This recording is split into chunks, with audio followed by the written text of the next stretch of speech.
This time we're going to be talking about Daoism. Daoism is the second of the Chinese religions that we're going to be talking about this semester and is very much complementary to last time's Confucianism. So Taoism and Confucianism kind of work off of each other. If we think of Confucianism uh, marked by its rationalism, Taoism is going to be a little bit more of the intuitive side. So we've kind of seen this back and forth throughout this semester, the idea of perhaps a theology in Christianity, the idea of kind of rationalizing your way around God and divinity, and the kind of opposite end of Buddhism and Hinduism, this kind of intuitiveness, this move away from rationalism and more towards letting go and feeling, having that kind of intuitiveness of something greater.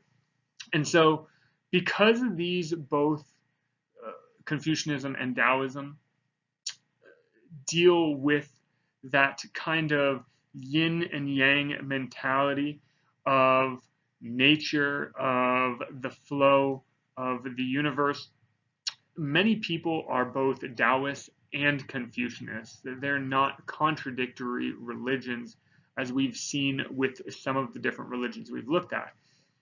In essence, they both assert the same fundamental principles, but just their way of looking at the world and kind of behavioral guidance is slightly different, and we can see ourselves almost enacting both at the same time. So Taoism translated in as the path or the way, and Tao really means that this kind of eternal principle that the universe follows. So again, when we see ourselves within the universe, we see us as part of that universe. We are trying to understand our place in the world, but really just kind of go along with nature. People are no different than any other aspect of nature. We are all living our course according to the natural laws, the eternal principles. And so this kind of guiding, eternal, nameless, formless principle that is the flow of the universe is the way that we need to look at the world. So while Confucianism focused really on how to live a life within this universe, Taoism is going to be more of the way life is within this universe, within this natural balance. So we'll see that Taoism is less of a fight against nature or a fight to be in nature and more of just letting go and being a part of nature. So it's not about our trying to force society or social organizations. It's more of just letting them originate in their natural tendencies. And so the myth goes that riding into China, riding into Tibet, Lao Tzu, the grand old teacher, is stopped by a border guard and asked to write his philosophy down so that it isn't forgotten. And so he writes down his philosophy, and this is where we get the Tao Te Ching, essentially the way, and is the philosophy or the origins of Taoism. Now, after Lao Tzu passes the guard, we never hear from him again. And so this is essentially where the myth ends. And being born in 500, we can imagine this idea of Lao Tzu riding in to this area within China, Tibet, Nepal region, and having heated debates with Confucius, again being born in the same time frame as the Buddha as well.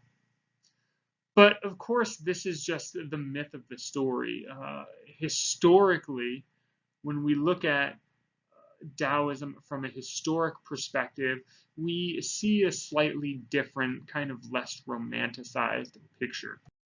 Now, historically, um, we think that Confucianism began a few centuries after Confucianism, and the reason that Taoism came out of Confucianism was because it really needed time in order to create its own identity and really push back against the Confucian way.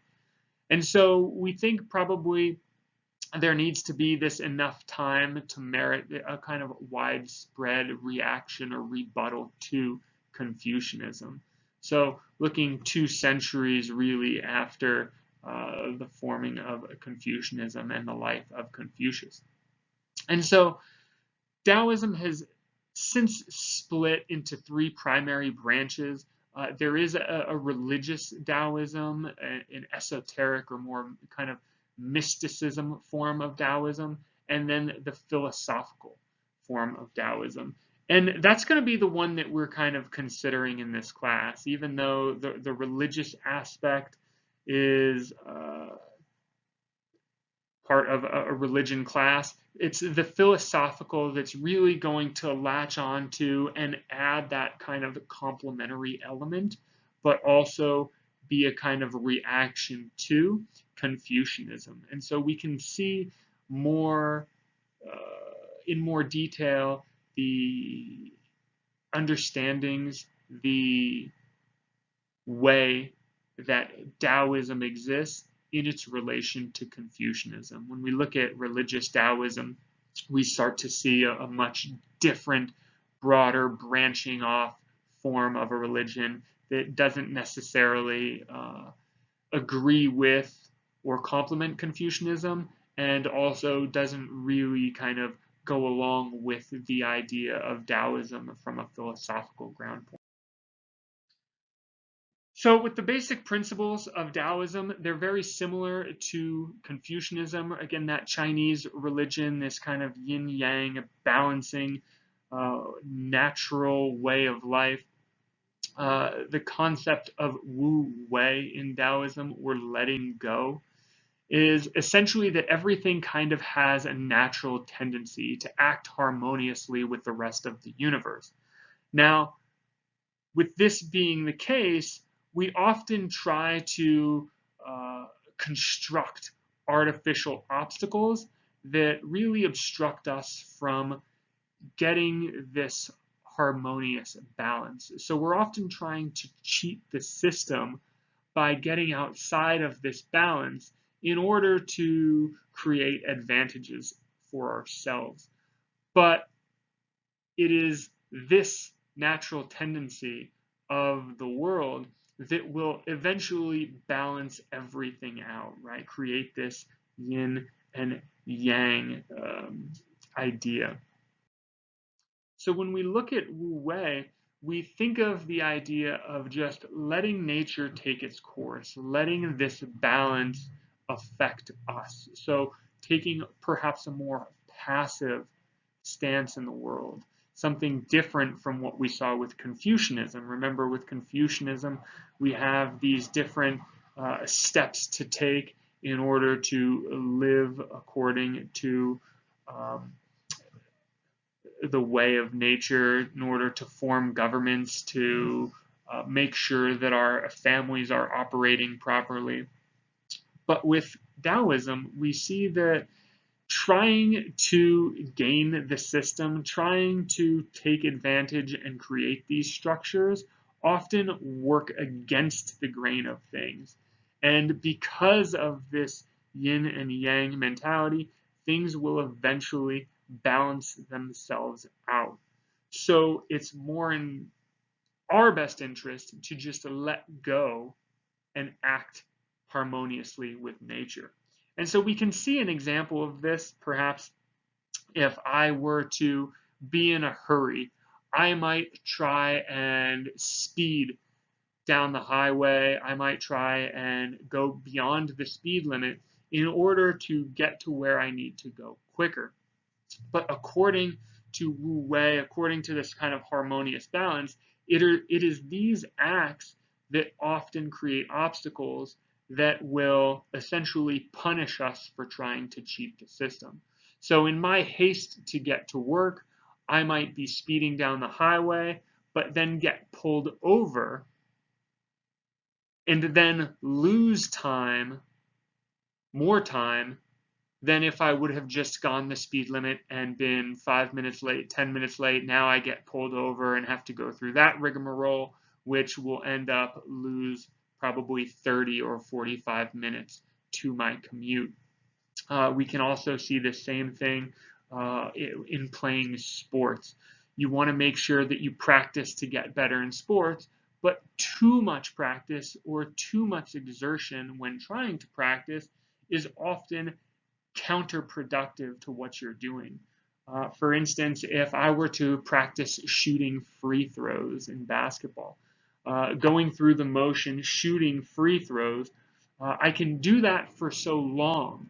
But if I try to go against the grain of what my body is telling me, which is when I start to get tired, rest, if I were to get tired but continue to shoot free throws, it would actually work against me because now shooting when I'm tired, I might put a little bit more shoulder into my free throws. And by putting that extra shoulder into my free throws, I'm now creating this bad habit that when I'm not tired, so tomorrow when I come back and start shooting free throws, I'll have trained my body to add some extra shoulder pop, which is not going to be good because now when I'm not tired, I will be adding more force into the shot and ultimately losing that kind of touch or that feel. So we don't want to overexert ourselves, but at the same time, we don't want to underexert ourselves. We want to just keep this kind of harmonious balance. Like in sports, speeding, we want to let nature take its course because cheating it will lead to obstacles in our way of becoming one with nature. Remember, you are one with nature, you are a part of nature. And so anything that you do that goes against that grain will be an obstacle for going along with the flow. And so it is with Daoism that we really have an emphasis on this letting go, this passivity that lets us feel and be one with nature. And so these two Chinese religions sort of go together. One more guided, more structured, one more intuitive and passive.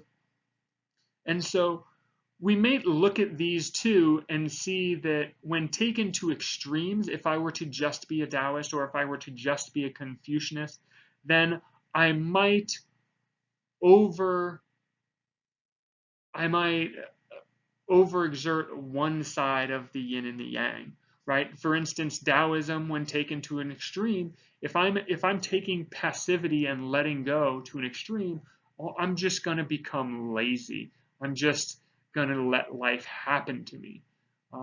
This is not good. I might just become some sloth in my apartment and never leave and think, well, life's just going to happen. Well, no, I still need to make a living. I still need to eat and so forth. But when taken to the other extreme, Confucianism, it comes across as very self-conscious. I'm always trying to better the situation. I'm always trying to fulfill these particular behaviors with family and friends and society, and really kind of forcing action when both of these require a little of the other.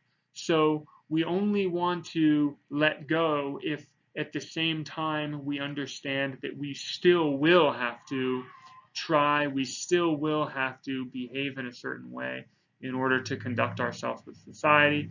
We want to make sure that being a part of society is being a part of nature and vice versa. So when it comes to God, for both Taoism and Confucianism, we see that God doesn't really have a place, or at least a place like we see with more Western tradition religions. For Taoists, there's more of this innerness that things have, this natural order that things have. Um, God does not give purpose or kind of teleos or oughtness to the world from the outside. It is just all a part of the inside. So if we were to even think of a God, if we were to look at perhaps this religious form of Taoism, we see God as more of a kind of essence of all things, not necessarily this um, an anthropomorphic being that is pulling strings or creating or doing these things from the outside. It's all of the inside kind of nature way of looking at things. And so this type of Western God would be pretty contradictory to uh, the the harmonious balance of nature or the way that the world is. So we don't really have a place for God within Taoism, at least like we see with uh, Western religions or even instances of Hinduism.